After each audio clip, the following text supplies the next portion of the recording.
Welcome to Bodi RJ சமையல். இன்றைக்கி நம்ம பார்க்க போகிற ரெசிபி கீரை பருப்பு செயல். வாங்க அதை எப்படி செய்யலான்னு பார்க்கலாம். இப்போ நான் ஒரு கட்டு சிறுகீரை எடுத்து வச்சுருக்கேன். அதை நல்லா நம்ம ஆஞ்சி வச்சுக்கலாம்.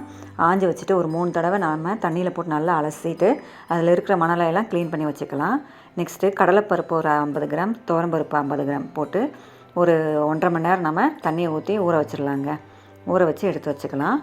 நெக்ஸ்ட்டு நம்ம ஒரு கடாயில் ஒரு 2 கிளாஸ் தண்ணியை ஊற்றி தேவையான அளவு உப்பை போட்டு நம்ம கீரையை வேக வச்சுக்கலாம். கீரை வந்து நல்லா வேகணும். இந்த தண்ணியிலேயும் ஒரு 10 நிமிஷம் நம்ம அப்படியே அந்த தண்ணியில் கொதிக்க விட்டுடலாம். கீரை நல்லா வெந்து தண்ணியும் கீரையும் நமக்கு நல்லா சுருண்டு வந்துடும். அந்த டைமில் நம்ம ஆஃப் பண்ணிக்கலாம். நெக்ஸ்ட்டு ஒரு மிக்ஸி ஜாரில் நம்ம ஊற வச்ச துவரம்பருப்பு கடலைப்பருப்பை போட்டுக்கலாம். தண்ணியெல்லாம் நீங்கள் நல்லா வடிகட்டிடுங்க, தண்ணியே இருக்கக்கூடாது. நெக்ஸ்ட்டு அதில் ஒரு ஸ்பூன் ஜீரகத்தை போட்டுக்கலாம். தேவையான அளவு காரத்துக்கு ஏற்ற மாதிரி நம்ம வத்தல் ஒரு 4 வத்தலை போட்டுக்கலாம். நெக்ஸ்ட்டு ஒரு கொத்து கருவேப்பிலை, தேவையான அளவு உப்பை போட்டு நம்ம குறைன்னு அரைச்சி வச்சுக்கலாம் இந்த மாதிரி. நெக்ஸ்ட்டு கீரை பாருங்கள் நல்லா வெந்துருச்சு. தண்ணியெல்லாம் நமக்கு வற்றிடணும்.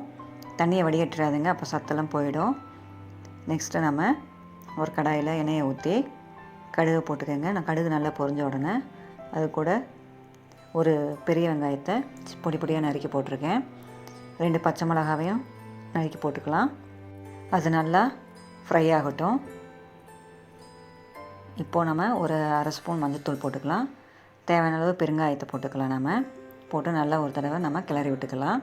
நல்லா வேகட்டும் வெங்காயமும் பச்சை மிளகாவும். இப்போது நல்லா நமக்கு கோல்டன் கலரில் ஆகிடுச்சு. இந்த டைமில் ஒரு 5 பூண்டை நம்ம 1-2 தட்டி போட்டுக்கலாம். நல்லா கமகமன்னு நம்மளுக்கு நல்ல ஸ்மெல்லு நல்லா இருக்குங்க.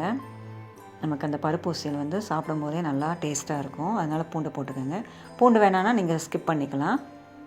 இப்போ நம்ம அரைச்சி வச்ச அந்த கடலைப்பருப்பு துவரம்பருப்பு போட்டு நம்ம அப்படியே அந்த எண்ணெயிலே நம்ம மீடியம் ஃப்ளேமில் வச்சு வதக்கி விடுங்க. இந்த மாதிரி கிளறி விடலாம். நல்லா வெந்துருங்க உங்களுக்கு. ஒரு மீடியம் ஃப்ளேம்லேயே ஒரு 10 மினிட்ஸ் வந்து நம்ம இந்த மாதிரி கிளறி விட்டுக்கலாம். நல்லா பாருங்கள், கலர் சேஞ்ச் ஆகிடுச்சு, நல்லா வெந்துருச்சு. இந்த டைமில் நம்ம கீரையை போட்டுக்கலாம். கீரையில் வந்து தண்ணி இருக்கக்கூடாது நமக்கு. அதை நல்லா நம்ம வற்ற விட்டுறணும். வற்ற விட்டுட்டு அதுக்கப்புறம் இந்த பொரியலில் போட்டுக்கலாம். நம்ம போட்டு நல்லா நம்ம இந்த மாதிரி பரட்டி விடுங்க.